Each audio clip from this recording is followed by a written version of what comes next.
అనిల్ రావిపూడి దర్శకత్వంలో తెరకెక్కిన మనశంకర వరప్రసాద్ గారు సినిమా సంక్రాంతి కానుకగా విడుదలై బాక్సాఫీస్ వద్ద భారీ విజయాన్ని అందుకుంది.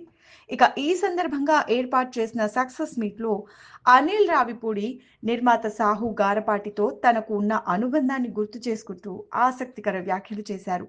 అనిల్ రావిపూడి మాట్లాడుతూ సినిమా వసూళ్లు 1 మిలియన్ దాటితే నిర్మాత తనను కారు అడిగారని, దానికి నేను సిద్ధంగా ఉన్నానని ఆయన నవ్వుతూ చెప్పారు. అయితే ఈ వసూళ్లు 3 దాటి 4 మిలియన్లకు చేరితే మాత్రం నిర్మాత తనకు ఫామ్ హౌస్ కొనివ్వాలని సరదాగా కండిషన్ పెట్టారు.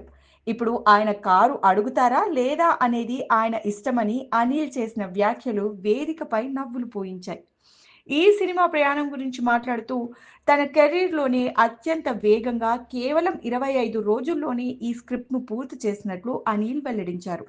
చిరంజీవి గారిలోని వింటేజ్ కామెడీ టైమింగ్‌ను మళ్ళీ వెండితెరపై ఆవిష్కరించాలనే లక్ష్యంతో ఈ కథ రాశానని, దానికి ప్రేక్షకుల నుంచి అద్భుతమైన స్పందన రావడం సంతోషంగా ఉందని తెలిపారు.